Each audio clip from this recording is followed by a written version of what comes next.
তুই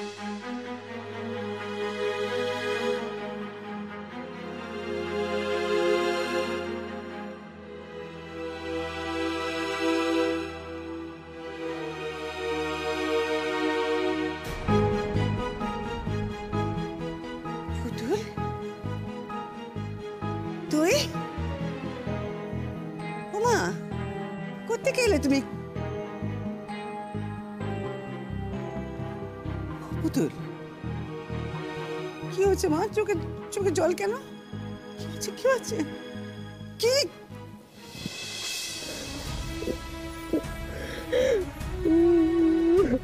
আমাকে বলো না মা, কি হচ্ছে তোমার? কোথায় গেছিলে তুমি?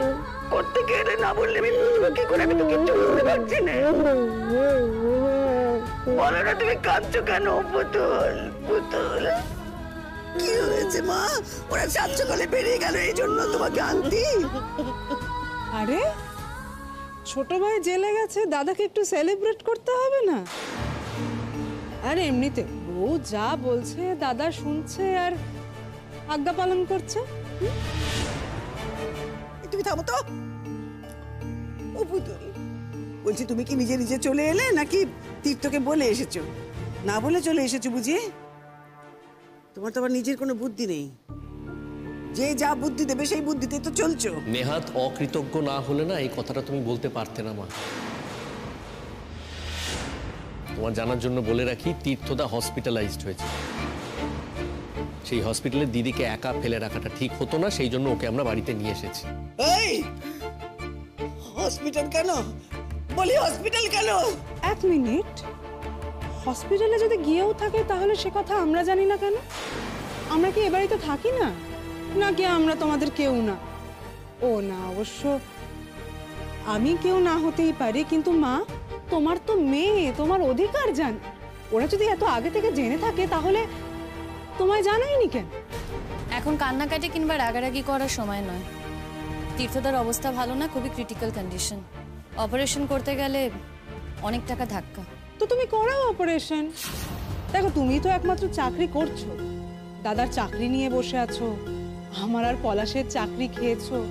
আমরা তো চাইলেও আর হেল্প করতে পারবো না, বলো কি আর করা যাবে? তাহলে তুমি হেল্প করো।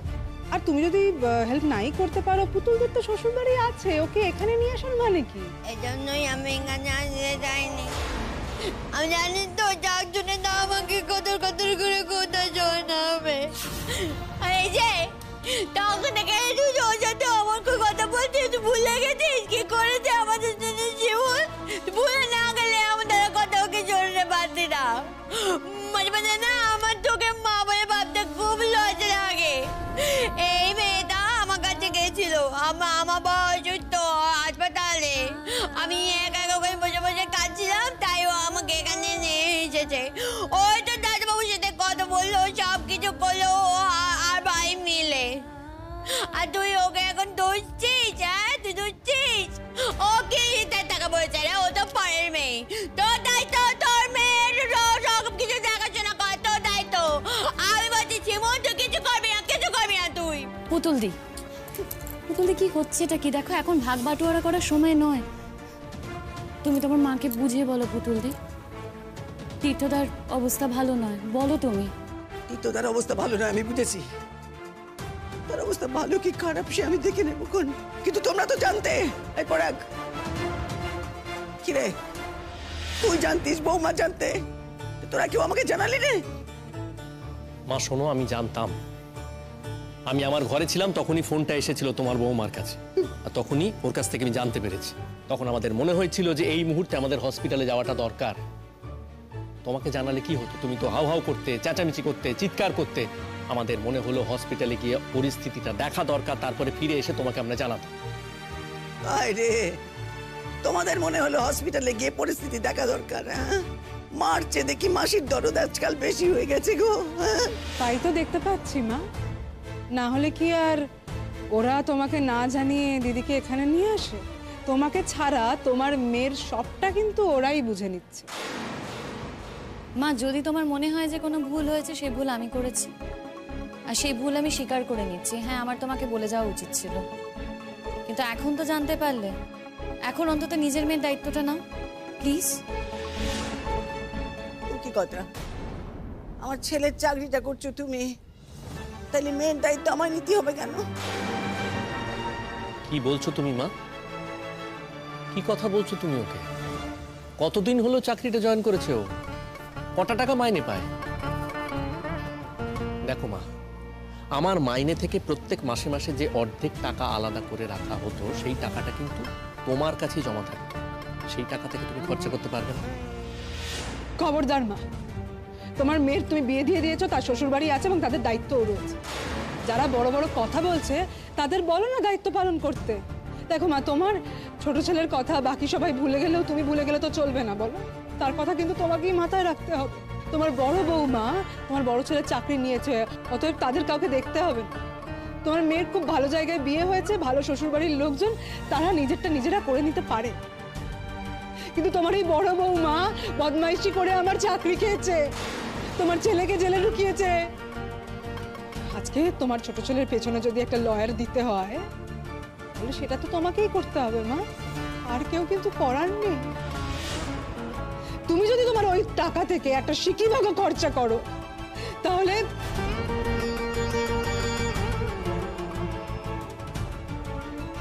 এই, আমার বউয়ের চিকিৎসা হবে কি করে তাহলে? হ্যাঁ, টাকা পয়সা না দিলে আমার বউটা সুস্থ হবে কি করে শুনি?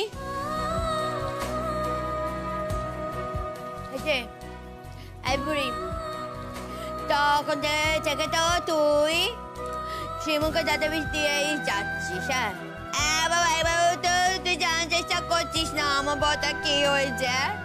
কত করে কালী শ্রীমুখের কথা শুনিয়ে যাচ্ছিস। তীর্থ বাবুর কি হয়েছে একবার জানার চেষ্টা করছিস? তুই করেছিস একবার জানার চেষ্টা? আর তোকে বলে আমি কি করবো শুনি? কি করবো তোকে বলে? তুই এক পয়সা দিতে পারবি? আমাকে এক পয়সা দিতে পারবি? তোর শাশুড়ির ছোট বউ তোকে তো তাতে বিষ দিয়ে রেখেছে, তাতে বিষ দিয়ে রেখেছে। তোকে আমি শাসিয়ে রেখে দিয়েছে যাতে তুই এক পয়সা দিতে না পারিস। ওমা, তোর কি হয়েছে বলো রে, আমাকে বল। না বাবা, তোকে বলি কি করবো আমি? কি করবো তোকে বলে? কি করতে পারবি তুই? আমার বয়স হয়ে কি করতে পারবি তুই? কি করতে পারবি বল?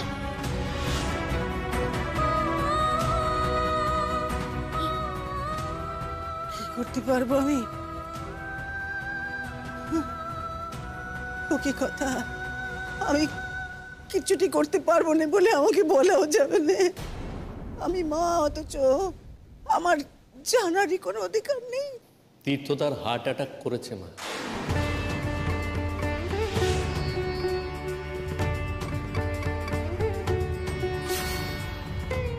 ডাক্তারবাবু বলেছেন 99% ব্লকেজ রয়েছে হার্টে। অবস্থা একেবারেই ভালো নয়, খুব ক্রিটিক্যাল অবস্থায় রয়েছে। যে অপারেশনটা করা দরকার সে অপারেশনটা এখন করা যাবে না। এই অবস্থাতে যে কলকাতাতেও শিফট করা যাবে সেটাও এখন সম্ভব নয়। আমরা সবাই খুব টেনশনে আছি, প্রচুর টাকার দরকার। ডাক্তারবাবু নিজে বলেছেন এই কথা। সেই টাকাটা কিভাবে জোগাড় করা যায় সেটা নিয়ে আমাদের এখন চিন্তা। যাদের যাদের সঙ্গে তীর্থদার ওঠা বসা ছিল তাদের কাছে আমরা যাচ্ছি। আমরা চেষ্টা করব যদি দিদি সেখানে গান বাজনা করে কোনো টাকা পয়সা জোগাড় করা যায়। সমস্তটা শিমুল কিন্তু একা দায়িত্ব নিয়ে করছে না। আর তুমি কি করছো না? এই মেয়েটার দিকে তুমি একবারও তাকাচ্ছ না। তোমার কাছে একটা চক্ষু শুল এখন শিমুল। প্রতীক্ষার কথা আমি ধরছি না। প্রতীক্ষা মানুষকে ভুল বুঝবে, এটাই স্বাভাবিক। ওকে আমি ধর্তব্যের মধ্যেই ধরছি না। কিন্তু তুমি এতটাই তোমার ছোট বউয়ের দ্বারা প্রভাবিত হয়ে গেছো মা, তোমার চোখে এখন শুধু শিমুলের জন্য বিষ ছাড়া আর কিছু নেই। বাড়ির সবার বিরুদ্ধে গিয়ে তুমি এখন তোমার বড় বউয়ের থেকে মুখ ফিরিয়ে নিয়েছো। বাহ! আমার দিক থেকে মা মুখ ফিরিয়ে নিয়েছে সেই নিয়ে আমার কোনো দুঃখ নেই, কিন্তু মা দয়া করে তোমার নিজের মেয়ের দিক থেকে মুখ ফিরিয়ে নিও না। আর ভালো করে ভেবে দেখো তো, যে ছেলেটা তোমার ছোট ছেলে খুনের চেষ্টা করেছে বলে সে জেলে গেছে, আজকে তুমি তাকে বাঁচাতে চাইছো, তাকে বাঁচানোর জন্য তুমি তোমার কাছে টাকা পয়সা রাখছো, কিন্তু যে মানুষটা একটা অসুস্থ মেয়েকে, একটা বাইরের ছেলে, পরের ছেলে, নতুন জীবন দিয়েছে, তাকে তুমি বাঁচানোর চেষ্টা করবে না? এবার তুমি ভেবে দেখো তোমার সিদ্ধান্ত তুমি কি করবে। দেখেছো মা, তোমাকে কেমন ইঙ্গিতে বুঝিয়ে দিল যে তোমার ছোট ছেলের জন্য তোমার কোনো খরচা করার দরকার নেই, ওর পেছনে কোনো লয়ার দেওয়ার দরকার নেই, ওকে জেল থেকে বের করার দরকার নেই। কেন? তাতে তো ওর সুবিধে হবে, ও 10 হাত ভরে খেতে পারবে, এই বাড়ির অধিকার অর্জন করতে পারবে। কেন পুতুল দিকে আজকে এখানে নিয়ে এসেছে? আমরা কি কিছু বুঝি না নাকি? ঘাসে মুখ দিয়ে চলি আমরা? এই একদম বেশি কথা বলবে না তুমি। পরাগ, দাঁড়াও, বলতে দাও আমায়। চুপ করো না। বাজে কথা বলে যাচ্ছ তখন থেকে। বেশি বুঝে গেছো বলে আজকে এই অবস্থা হয়েছে তোমার। নিজে তো জেলে গেছিলে, এখন তোমার হাজব্যান্ড সে তো এখন জেলে। লজ্জা করে না? দুজনে মিলে এই ফ্যামিলির মান সম্মান সব ডুবিয়েছো তোমরা। যা করেছো সেগুলো নিয়ে মাথা ঘামাচ্ছি না আমি, কিন্তু শিমুলকে তুমি একটাও বাজে কথা বলবে না।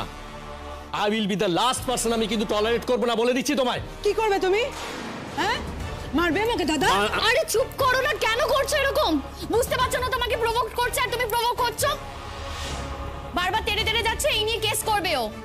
আর আমি তো তোমাকে বলেছি ওর সাথে যা সমস্যা সেটা আমি মেটাবো, আমি বুঝে নেবো, তুমি কেন এর মধ্যে ঢুকছো? আর সত্যি কথা বলতে কি ওর সাথে আমার কোনো সমস্যাই নেই, কারণ আমি ওকে মানুষ বলে মনেই করি না। মানুষ হলে তো আমি ওর কথার দাম দেব। আর হ্যাঁ, আজকে তোমার মা আমাকে ভুল বুঝছে ঠিকই, কিন্তু আমি জানি আমি সেদিন যেটা করেছিলাম সেটা ঠিক করেছিলাম, আর আজ যেটা করছি সেটাও ঠিক। আর এই ব্যাপারে আমি কাউকে কিছু এক্সপ্লেন করতে যাব না। পুতুলদি, সারাদিন তো তোমার খাওয়া হয়নি, নিশ্চয়ই খিদে পেয়েছে। চলো আমি তোমাকে, না আমি খাওয়াবো না, তোমার মা খাওয়াবে, সেটা তুমি তোমার মাকে জিজ্ঞেস করো। না হলে তোমার মায়ের আবার মনে হবে আমি তোমায় দখল করে নিচ্ছি। আমি খাবো না ওর কাছে, তোমাকে কাছে পারে খাই দেয়, নাহলে যা তোকে খাওয়াতে হবে না। সেই তো ও পুতুল, তা তুমি আমার কাছে খাবে কেন মা? আমার কাছে তো খাবে না। আমি আর কবে খাওয়ালুম তোমাকে? সেই ছোট্ট থেকে তোমাকে তো চেরোটা কাল বৌমা খাইয়েছে না? কেউ নেই, কেউ নেই। মা দেখো, তোমার মেয়েকে তোমার কাছ থেকে সরিয়ে নেওয়ার চেষ্টা করা হচ্ছে, কারণ ওর তো আর কিছু দরকার নেই, ওর তো শুধু এই বাড়িটাই দরকার। এই সারাক্ষণ বাড়ি বাড়ি করো কেন বলো তো? হ্যাঁ, আর তুমি বুঝতে পারছো না তোমার সাথে আমি কথা বলতে চাইছি না? যতবার আমি তোমাকে ইগনোর করার চেষ্টা করি ততবার তুমি আমার গায়ে পড়ে কথা বলো। কেন গো? বুঝতে পারছো না তোমার সাথে আমি কথা বলতে চাইছি না, তোমার সাথে আমার কথা বলার কোনো ইচ্ছে নেই? পুতুলদি, আর না দেরি করা ঠিক হবে না। আমি খাওয়াবো নাকি মা খাইয়ে দেবে, এই করতে করতে কিন্তু দেরি হয়ে যাবে, আর আমাদের তাড়া আছে, বেরোতে হবে। আমাদের খাওয়া দাওয়ার পরে বেরোতে হবে শিমুল।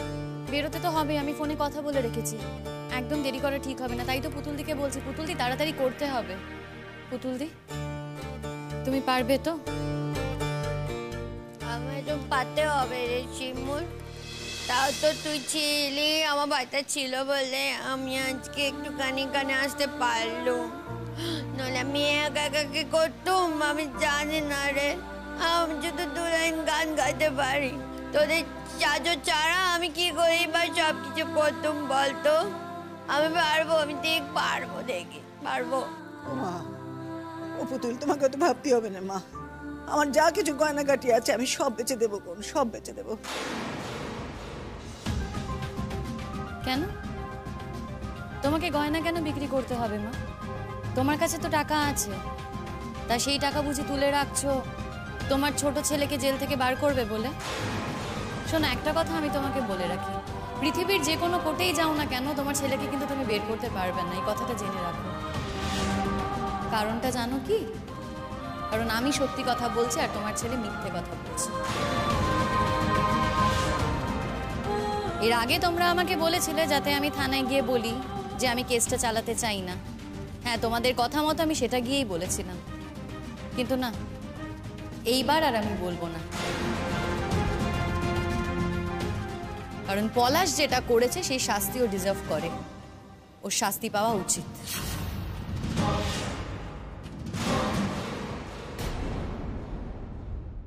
পুতুল দি, আমাদের না তাড়া আছে, দেরি হয়ে যাচ্ছে, তা দেরি করা যাবে না, তাড়াতাড়ি চলো চলো, এসো। পুতুল,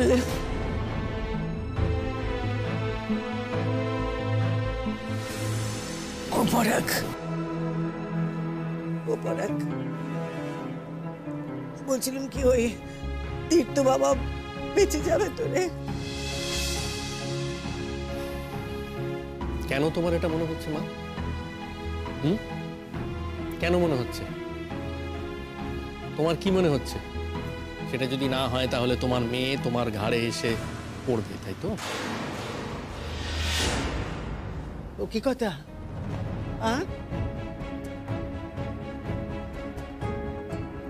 দেখো বাবা, তাই যদি জিজ্ঞাসা করো তাইলে তো বলতেই হয়, মা যখন হয়েছে সে চিন্তা আমার মাথা থেকে বাদ যায় কি করে? কারণ আজ বৌমা ভালোবাসছে, সে কাল ভালোবাসবে কি বাসবে না। আজ পুতুলের পাশে রয়েছে, কাল থাকবে কি না এ তো আমিও জানি না। বাহ, খুব ভালো বললে মা তুমি। যার কথা বলছো এই যে তোমার বৌমা, সে কিন্তু কালকেও ভালোবেসেছিল, আজকেও সে ভালোবাসে এবং আগামী দিনেও সে কিন্তু ভালোবাসবে। আর তুমি তুমি নিজের কথা ভেবেছো কখন? তুমি কি করেছো মা? এই যে বৌমা, এই তো এক সময় তোমার তোমার নয়নের মণি ছিল, আজকে সে তোমার কাছে চক্ষু সুর। কেন মা? তুমি জানো সে কি করেছে? জানো না তো? কে তোমাকে কি বুঝিয়েছে সেইটা শুনে তুমি সেগুলো বিশ্বাস করেছো। আর যাদের কথা শুনে তুমি বিশ্বাস করছো না মা, বিপদের সময় কিন্তু তারা কেউ তোমার পাশে থাকবে না, মাথায় রেখো এটা।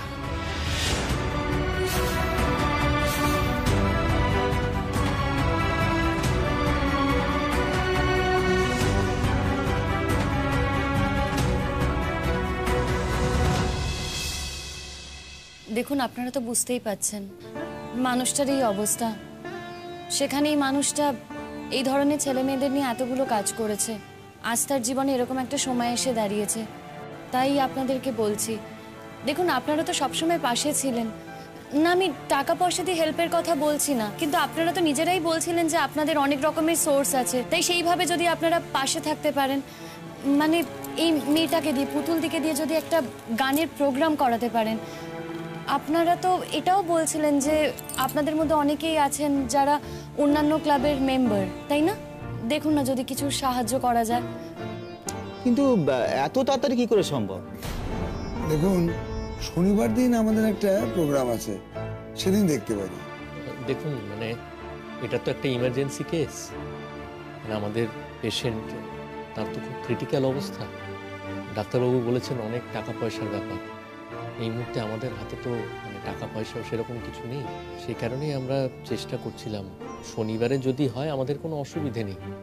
ধরুন যদি টিকিট বিক্রি হয়, তারপরে আপনাদের সেই হল বাবদ যে টাকাটা সেটা দিয়ে বাদ বাকি টাকাটা যদি আমার দিদিকে দেওয়া যায়, মানে সেই টাকাটা দিয়ে ট্রিটমেন্টটা করাটা সম্ভব। বুঝতেই তো পারছেন অনেকগুলো টাকার ব্যাপার। আমরা চেষ্টা করছি, কিন্তু আমাদের কাছে তো ততটা টাকা পয়সা এই মুহূর্তে নেই, আর মানে ওদের কোনো মেডিক্লেমও নেই। আমি আমার ক্লাবে কথা বলতে পারি আমার সেক্রেটারির সঙ্গে।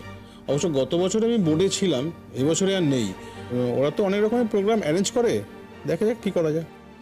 দাও না গো আমাকে একটা সুযোগ, আমি ভালো গান গাইতে পারি, কাপ গান গাই না গো, আমি ভালো করে সুন্দর করে গান গাইবো, দাও না একটা সুযোগ আমাকে।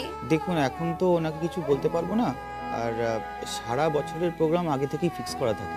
আমাদের ক্লাবে কাল একটা প্রোগ্রাম আছে, তা তোমরা তো জানো সেখানে ছেলেও আছে মেয়েও আছে, কিন্তু মুম্বাই থেকে একজন বড় সিঙ্গার আসছেন।